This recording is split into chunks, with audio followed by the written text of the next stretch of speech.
नमस्कार, मी विशाल परदेशी. ना कुठे अडणार थेट प्रश्नाला भिडणार असं म्हणत थेट आपण पोहोचलेलो आहे अहमदनगरमध्ये. न्यूज 18 लोकमतने आपलं वचन, आपला वायदा कायम ठेवलेला आहे. तो म्हणजे असा की जनसामान्यांच्या हक्काचं व्यासपीठ म्हणून संवाद यात्रेच्या माध्यमातून आपण जनसामान्यांचे वेगवेगळे प्रश्न मांडतोय.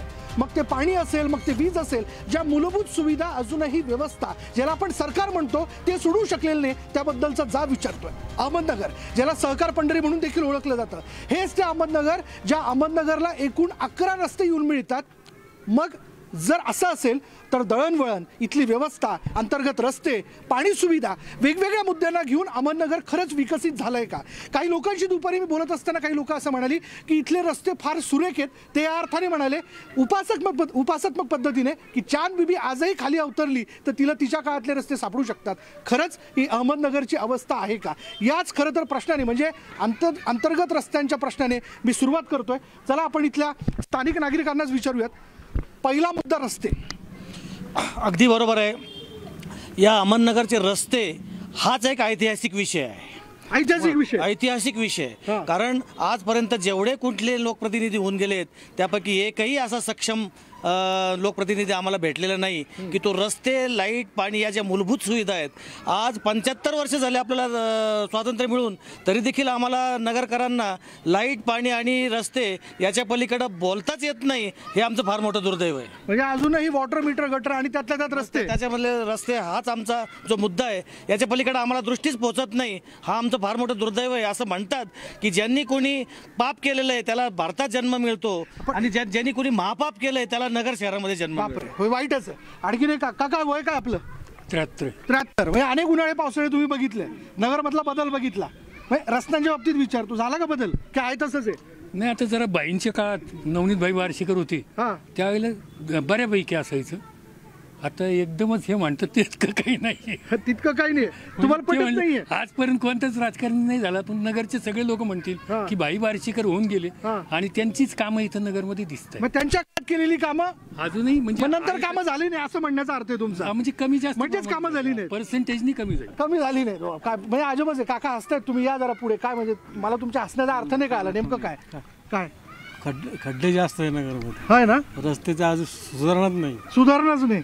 किती वर्षापासून बघताय असं? आम्ही राहायलाच इथेच राहिलाय ना? बरोबर. स्थानिक नागरिकाचं बघा कसं म्हणणं आहे. मी येतो तुमच्याकडे, पण मग चला, अनेक सत्ताधारी येऊन गेले आणि तुम्हाला देखील, दिलीप गांधी देखील केंद्रीय मंत्री राहिलेले आहेत बरं का. त्यांचं अहमदनगरवरती प्रेम होतं, आहे आणि राहणार, यात कोणत्याही प्रकारची शंका नाही. मग असं असताना अंतर्गत रस्ते का सुधारले नाहीत? या रस्त्याच्या बाबतीत इथलं प्रशासन जबाबदार आहे.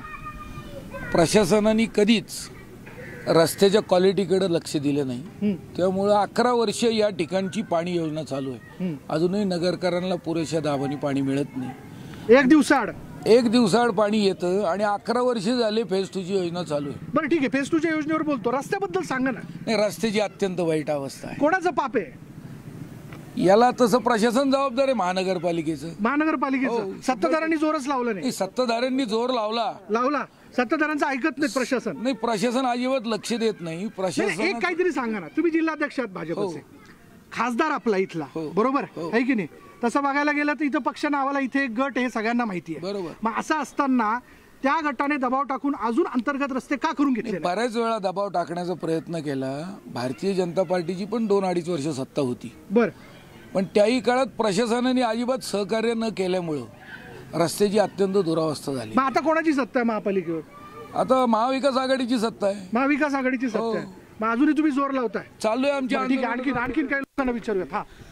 आज अशी परिस्थिती नगरमध्ये आहे की आज काँग्रेस, राष्ट्रवादी सुद्धा उत्तर द्यायला इथं उपस्थित नाहीये आणि त्याच्याबरोबर शिवसेना बी. आणि ही जी महाविकास आघाडी तुम्ही म्हणता, ही विकास आघाडी नसून ही परिवार आघाडी आहे. कारण आपण त्यांना बोलवलं होतं, पण त्यांना बैठकीचा प्रचंड त्रास आहे. त्यांना इतक्या बैठका करतात का? त्यांच्या कोणत्या बैठका आहे? वसुलीच्या बैठक आहे काय? कोणत्या बैठक? सामान्य नागरिकांच्या ज्या समस्या आहेत त्याच्यासाठी रस्त्यावर उतरण्याची त्यांची वेळ नाही. आणि दुसरी गोष्ट, मी महापालिका प्रशासनाला विचारतो, हे जेवढे रस्ते आता खराब झालेले आहे. आता याच्या पुढे पावसाळा येणार आहे. पावसाळ्यामध्ये लोकांचे हाल होतात आणि खाली पडल्यानंतर त्या माणसाला दुखापत होते आणि त्या दुखापतीचा खर्च हॉस्पिटलचा त्याला सोसला जात नाही. तर महापालिका त्याला विमा उतरून देणार का? विमा संरक्षण देणार का? त्रास आहे, प्रचंड त्रास आहे. काय केलं काय पाहिजे म्हणजे मला कमाल वाटते. संवाद यात्रेत आज राष्ट्रवादी काँग्रेसच्या प्रतिनिधींनी उत्तर देण्यासाठी येणं आवश्यक होतं, पण त्यांना जनसामान्यांच्या प्रश्नापेक्षा बैठका महत्वाच्या वाटतात. समोरचे भाजपवाले असो किंवा बाकीचे सगळे असो, ही सगळी मंडळी आहे टक्केवारीचा असा परिणाम आहे. सत्ता, संपत्ती आणि प्रतिष्ठा चकटफू मार्गाने मिळवण्याचं राजकारण हे साधन झालेलं आहे. म्हणून नगर असो किंवा पुरा हिंदुस्थानमध्ये 75 वर्ष फक्त वेड्या बाबळीची शेती आहे. वेड्या बाबळीची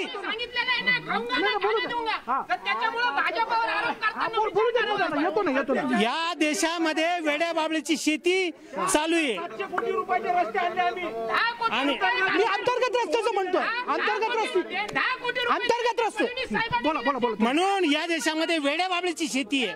आणि ही जर शेती जर संपवायची असेल वेड्या बाबळीची, जय शिवाजी जय डिच्चू कावा, मतदारांनी जय शिवाजी जय डिच्चू कावा. हा, याचा अर्थ काय होतो की शिवाजी महाराजांसारखे जर शासक प्रशासक जर आणायचे असेल तर मतदारांनी एकच गोष्ट केली पाहिजे, पैसे आले तर खिशात घालावे, मटण आलं कोंबडी आली तरी खावं, पण मतदानाच्या वेळेला गद्दार लोक जे मला विकत घ्यायला आले त्यांना मी विकला जाणार नाही, देश विकू देणार नाही, अशा माणसाला डिच्चू कावा दिला पाहिजे. म्हणून जय शिवाजी जय डिच्चू कावा याच्याशिवाय पर्याय नाही.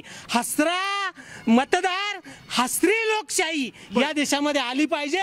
म्हणून जर नगर सुधारायचं असेल तर सगळं काही सुधारता हे सगळं काही जे आहे ना, रस्ते सुधरू शकतात, देश सुधरू शकतात. आता भाजपाचे जिल्हाध्यक्ष म्हटले सर्व प्रशासन जबाबदार असतं. थोडक्यात यांचे 2.5 वर्ष आले, यांची सत्ता होती त्या काळात कोणते चांगले रस्ते झाले? याला त्याला नाव ठेवायचा विषय नसतो. तुम्ही महापौर झाले, काँग्रेस राष्ट्रवादीचा नाही ते लोक तर नाहीये, त्यांनी यायला इथं गरजेचं होतं, उत्तर देणं नगर करणं गरजेचं होतं. नगर शहराचे रस्ते वास्तविक पाहता व्यवस्थित नाहीचे, फक्त पॅचिंगचे काम केले जाते. पॅचिंगचे काम झाले, एका पावसाळ्यात तो रस्ता हे पॅचिंग रस्ता उधळला जातो. यांची टक्केवारी जो कोणी नगरसेवक असेल महापौर असेल ह्यांना यांची टक्केवारी मिळते. ह्यांना नगरकरांचं आणि साधारण नागरिकांचं काही घेणं देणं नाहीये. भयानक आहे सगळं. आणि नगर मधली एक अशी व्यवस्था आहे की रोड जे आहेत ते छोटेच आहेत आणि त्यात इतके अतिक्रमण झालेले की सकाळी 6 वाजल्यापासून रात्री 10 वाजेपर्यंत सर्व इकडे गाड्याच असतात लागलेल्या. ती एक समस्या फार नगरकरांना जास्त आहे. बरं, ती एक समस्या. रस्त्याचा मुद्दा आपण संपून घेऊ. तुम्ही ते काँग्रेसकडनं आहे, आज एकट्या बालेकिल्ला लढवायला आला तर तुम्ही एकटा. एक मिनिट. प्रश्न असा आहे की ज्यावेळेस मला हा निरोप मिळाला, मी तात्काळ तिथे कोणत्या पक्षाचे कोणते प्रतिनिधी हजर राहणार आहेत, सामाजिक कोणत्या क्षेत्रातले कोणते पदाधिकारी हजर राहणार नाही मला ते नाही कळत. मला एक निरोप मिळाला, मी आले. बाकी कोणाला निरोप मिळाले नसतील म्हणून ते आले नसतील. निरोप दिले ना आम्ही, त्यांना उत्तर द्यायची नाहीत. काहीतरी कामात असतील त्यांच्या, काहीतरी कामात असतील. त्यांच्या कामात असतील. बघा, प्रतिनिधी म्हणून मी हजर आहे, काँग्रेसचा प्रतिनिधी म्हणून ते एकट्या हजर आहेत, त्यांना उत्तर द्यायचं. प्रशासन म्हणजे काय असतं? प्रशासनावर सगळेजण दोष देतात स्वतःचा निष्क्रियता झाकण्यासाठी. प्रशासन नावाची कोणी व्यक्ती असते का? प्रशासन म्हणजे काय असतं नेमकं? प्रत्येक जण स्वतःची निष्क्रियता झापण्यासाठी प्रशासन सहकार्य. जोर टाकला. तर प्रशासन म्हणजे काय असतं? प्रशासन म्हणजे जे सत्तेत असतात तेच प्रशासन असतं. मला पुढल्या मुद्द्याला हात घालायचं, पण रस्ता या प्रश्नाला घेऊन कोणाला प्रश्न आहेत रस्ता या प्रश्नाला घेऊन. आमच्याकडं भाजपकडं पहिल्यापासून नगरकरांनी एक हाती सत्ता जर दिली असती तर केंद्रात, राज्यात आणि शहरामध्ये त्याचे पॉझिटिव्ह रिपोर्ट दिसले असते. नगर शहराच्या आजूबाजूला 4,700 कोटी रुपयाचे रस्ते आम्ही आणले, 150 कोटी रुपये आम्ही आणले, परंतु प्रशासनाने आणि स्थानिक नेत्यांनी ह्या गोष्टीला हरताळ फासलेला आहे.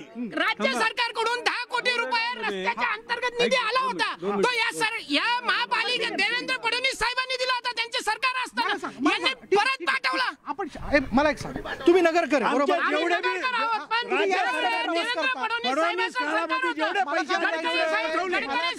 परिवहन मंत्री होते भाजपकडे एक हाती सत्ता कधीच आलेली नाही. आता नगर शहरामध्ये 2 दिवसापूर्वी घटना घडली. पालिकेमध्ये बोलेगावचे लोक हे 22 दिवस त्या ठिकाणी उपोषण करतायत. JCB तिथं गेलाय आणि या ठिकाणच्या नतद्रष्ट असणाऱ्या शिवसेनेच्या नगरसेवकांनी त्यांना परत पाठवलंय. म्हणजे तिथलच्या आणि दुसरा एक अजून मुद्दा सांगतो तुम्हाला की नगर शहरामध्ये आता सगळ्याकडे टपरे उभे राहिलेत, फक्त पत्र्याच्या टपऱ्या, आणि ते कोणाच्या आहेत ते चौकशी करा एकदा. राष्ट्रवादी संबंधित नगर शहरामध्ये मूल्यवर्धित मालमत्ता ह्या 45,000 आहेत आणि टपऱ्यांची संख्या 1.5 लाख आहे. बर, ही बकाल अवस्था कुणी आणली? ही समस्या कोणामुळे? ही समस्या या सत्ताधारी किती वर्षापासून? नगरपालिकेचे आयुक्त जास्तीत जास्त सत्ता ही राष्ट्रवादी आणि काँग्रेसची किती होती. वर्षापासून? 20 वर्षापासून आमच्याकडे एकदा सत्ता आली फक्त. यांची सत्ता होती त्या कालावधीत? नाही, आमच्याकडे आता सत्ता आली. आता फक्त एकदा सत्ता आली, पण यांच्याकडे 20 वर्षापासून सत्ता असून नगरचा बदल केला नाही. आज नगरच्या अंतर्गत रस्त्यामध्ये जर आलो तर मला वाटतं शेगावच्या चापडगाव मध्ये आलोय का अशी तुम्ही व्यवस्था केलेली. ही समस्या रस्त्यावर येऊ द्या, रस्ता काय एकदा तर सापडू द्या बाबा. साहेब, एवढे जोरजोरात सगळे राजकीय पक्ष बोंबलू राहिले आहे. नगरकरांसाठी कधीतरी बोंबलतील तर आम्हाला बरं वाटतील. हे पण सत्तेत होते, ते पण सत्तेत होते. नगरकरांसाठी बोंबलावं अशी आमची अपेक्षा आहे.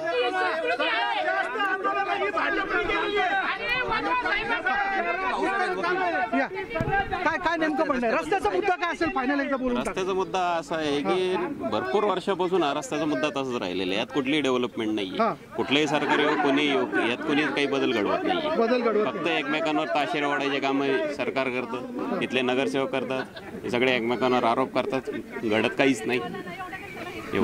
चला पाण्याच्या मुद्द्याला हात घालू. अपेक्षा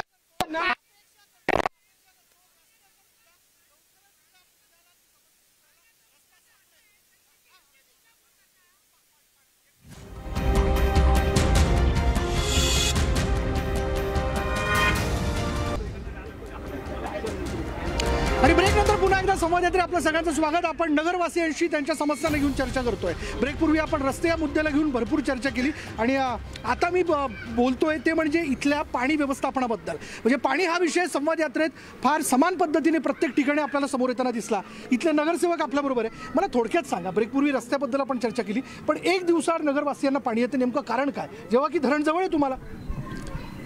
पाण्याची व्यवस्था ही आजपर्यंत एकदम तुटपुंजी स्वरूपाची राहिलेली आहे. याच्यात जे वॉलमन असतात हे वॉलमन रिटायर होत चाललेले आहेत, त्यामुळं नवीन भरती नाही. आता कॉन्ट्रॅक्ट बेसिसवर काही वॉलमन घेतलेले, पण त्यांना सुद्धा अजून पाणी सोडण्याचं एवढं ज्ञान आलेलं नाही. ते एकाच वेळेस अनेक वॉल ते सोडून देतात. तुम्ही कशासाठी नियुक्त केलंय त्यांना? सांगतो ना, आमचं म्हणणं तर मांडू द्या. सर, नगर शहराची परिस्थिती अशी आहे, नगर महापालिका करण्याची परिस्थिती नसताना, लोकसंख्या नसताना काँग्रेसच्या महत्वाकांक्षीपोटी नगरची महापालिका केलेली आहे. आणि या 10 ग्रामपंचायती नगर शहरात घेतल्या, त्यांना सगळ्या सुविधा महापालिका देते, 1 रुपया उत्पन्न तिथं नाही. काँग्रेसने अमृत योजनेचं तुम्ही काय कारण सांगितलं? जे पाणी सोडणारी लोक आहेत ते कुशल नाही आहेत. केडगावने एका राज्यात 250 लोक भरून टाकले. ग्रामपंचायत महापालिका केली की ज्यांचा नगर शहराशी काही संबंध नाही, सगळे अकुशल कामगार, त्यांचा कुठलाही काम, एका रात्रीतून 500 कामगार टाकून दिले याच्यामध्ये. एकमेव कारण आहे की अकुशल कामगार.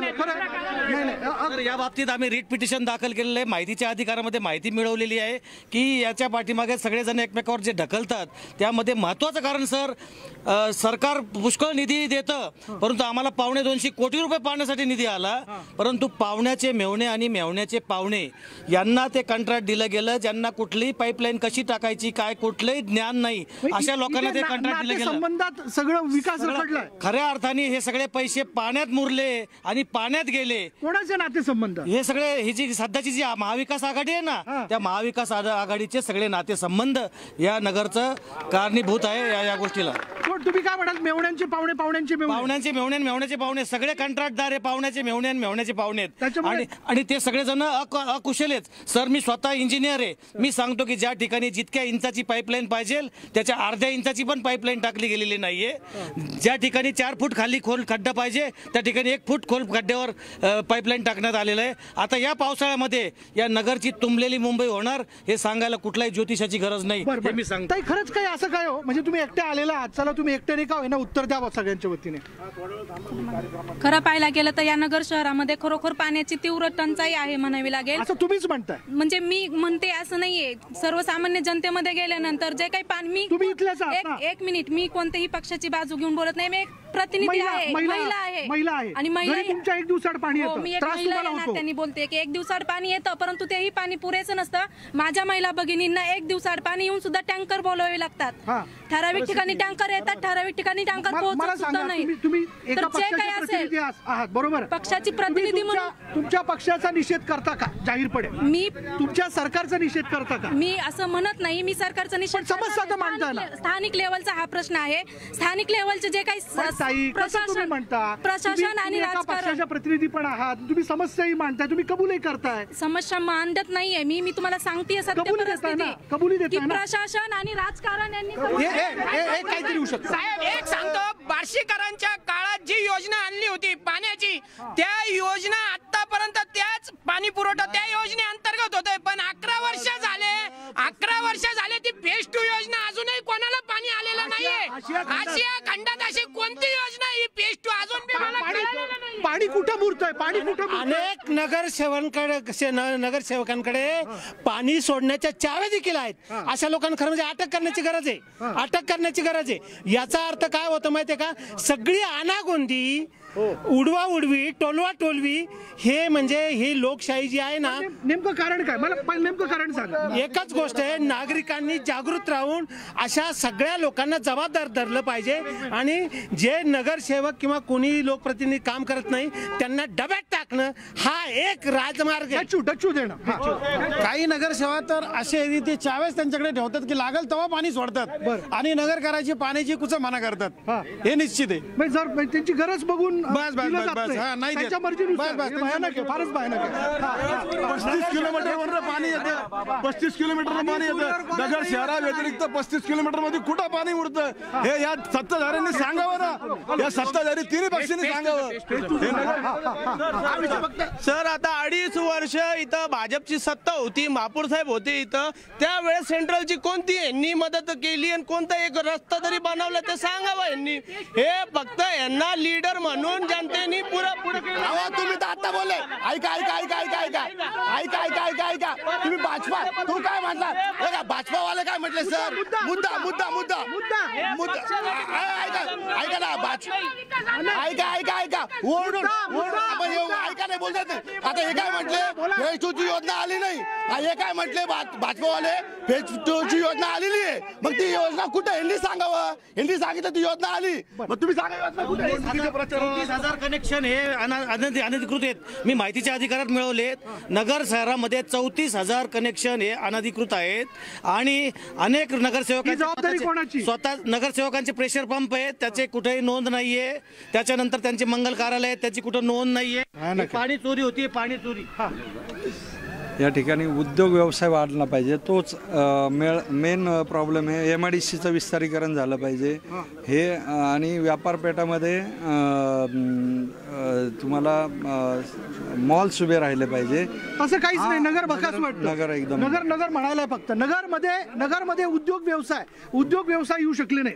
याचं पाप कोणाचं नेमकं? सत्ताधारी.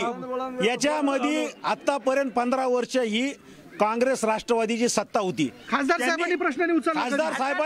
खासदार साहेबांनी 4 वेळा केंद्राला प्रस्ताव पाठवले, 4 वेळा IT हब चालू केलं, विमानतळ इथं आणलं, विमानतळ इथं पळून शिर्डीला नेलं.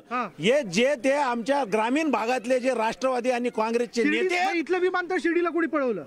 राष्ट्रवादी आणि काँग्रेसच्या लोकांनी मेवणे पावणे सर, आज जी उद्योगाची परिस्थिती आहे खरी पाहिली तर इन्फ्रास्ट्रक्चर डेव्हलपमेंटला, लँड डेव्हलपमेंटला कुठं जागा शिल्लक राहिलेली नाहीये. ज्या ठिकाणी MIDCनी लँड मागितलं होतं त्या ठिकाणी रिझर्वेशन टाकून तो परत शेतकऱ्यांना देण्यात आलं. त्याच्यानंतर शेजारी जो सुपा आहे त्या ठिकाणी वाढ होतीये, तिकडे जॅपनीज इन्फ्रास्ट्रक्चर आणण्याची घोषणा करण्यात आली. परंतु अजून साहेब, तुम्ही आणलं कोणी आणलं, मला उद्योजक म्हणून बोलून देता का? तुम्ही बोलून देत नाही. तुम्हालाच बोलायचं तर बोला.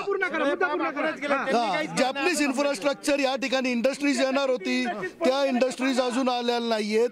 त्या इंडस्ट्रीज सेंट्रल वरून पण येणार, स्टेट वरून पण येणार. सगळ्या नापास आहेत. फक्त 4 आलेले आहेत. सबसे नापास आहेत. अपेक्षा आहे. माझ्याकडचा वेळ संपला. मुद्दा असा आहे की कोणीतरी या सगळ्या विकासाच्या मुद्द्यांना घेऊन जबाबदारी घेणं फार आवश्यक आहे. ती जबाबदारी ढकलून चालणार नाही. आणि पुन्हा एकदा मी सांगतो, या ठिकाणी खेदाने असं म्हणावंसं वाटतंय की या सगळ्या प्रश्नांची उत्तर देण्याकरता काँग्रेस, राष्ट्रवादी, शिवसेनेकडनं एकही प्रतिनिधी आज संवाद यात्रेत अहमदनगरमध्ये उपस्थित राहिला नाही. ठीक आहे, अपेक्षा करूयात की जे त्यांचे मूलभूत प्रश्न आहेत ते लवकरात लवकर सोडवल्या जातील. नाहीतर लोक म्हणतायत हे सगळं राम भरोसे चाललंय. त्यामुळे यानंतर इथेच थांबूयात. पहा फक्त न्यूज 18 लोकमत.